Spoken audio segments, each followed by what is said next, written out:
Hello, we're here to discuss the rise of the Roman Empire for ninth to 12th grade world history.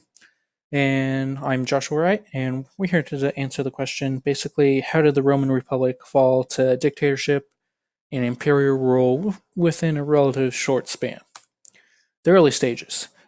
Basically, Rome was ruled by three men, the first triumvirate. The first man was Marcus Linnæus Crassus, who defeated Spartacus in the slave rebellions that had rocked Italy years before. Gaius Julius Caesar had conquered Gaul and was the governor of Gaul. Gaius Pompeius Magnus, aka Pompey, was the governor of Spain and the political figurehead of the Roman Republic to this point. They had alliances with each other, and this broke apart first when Pompey's wife Julia, who was actually Caesar's daughter, died in childbirth in 54 BC. And basically, that severed their relationship. And Crassus would actually die in battle with the nation of Parthia, who invaded the eastern portions of the empire in 53 BC. With this, Pompey would seize sole consulship of the republic, and Julius wasn't going to take this line down. He wanted power too. He wanted the respect. He marched with one legion that he had ready at the moment and marched over the Rubicon River, which broke sacred tradition, and basically this guaranteed war. Pompey would flee Italy to Greece and gather his strength, and this led to the Battle of Parthalysus in 48 BC, and this was a huge defeat for Pompey, even though he outnumbered Julius Caesar greatly.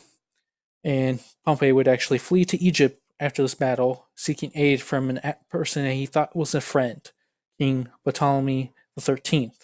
But the Egyptian pharaoh and his advisors had learned of Pompey's defeat in Greece and decided to support Caesar, and they beheaded Pompey as he arrived and presented his head to Caesar, and Caesar actually cried about this and would overthrow Ptolemy XIII in favor of his sister. Caesar only had a short reign. He was elected the sole dictator for life, but that life would be short. He only ruled for a year. In 44 BC, on the Ides of March 15th, Gaius Crassus Longus and Marcus Junius Brutus, who actually fought against Caesar with Pompey, but was actually granted a pardon for their actions when Caesar won, attacked him with a group of senators in the Senate building as Caesar was meant to speak to him. They stabbed him multiple times and he bled to death on the Senate floor. They would flee Italy and back to Greece to gather their strength because the populace turned against them, and Caesar's supporters and friends and family were not going to give up without a fight. This was the second triumvirate, and these were the three most loyal, most supportive of Caesar's followers. Marcus Antonius, or Mark Antony, was his general. One of his top commanders, proved himself in multiple battles. Marcus Omnis Lepidus was a businessman, but also a small-time military figure. And Caesar's grandnephew and adoptive son and heir, Gaius Julius Caesar Octavius, or Octavian as he's most commonly, they would chase this Brutus and Crassus and the senators to Greece with their forces, and it led to the first battle of Philippi. It was a defeat for the senators, and basically shortly after they would arrive back in Rome, Lepidus would be exiled shortly after.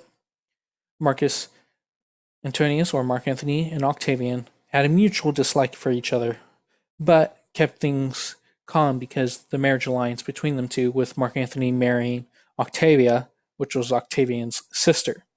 But Mark Antony would throw her to the side when he fell in love with Cleopatra, the ruler of Egypt. Octavian was angry that his sister was just thrown to the side, and with his already dislike of Mark Antony, decided to go after him. And one way he did this was he had the Senate declare war on Cleopatra, because the Senate was reluctant to declare war on Mark Antony. They had no problems with declaring war on Cleopatra, and Mark Antony rushed his forces to support her. This led to, in 31 BC, the Battle of Actium, which saw Mark Antony and Cleopatra's forces defeated almost entirely, and in a result, Mark Antony and Cleopatra commit suicide, because they saw no hope for their cause. Octavian would return to Rome and be proclaimed the first emperor of Rome and be given a new name in celebration, Augustus Caesar. My sources, thank you for listening and have a nice day.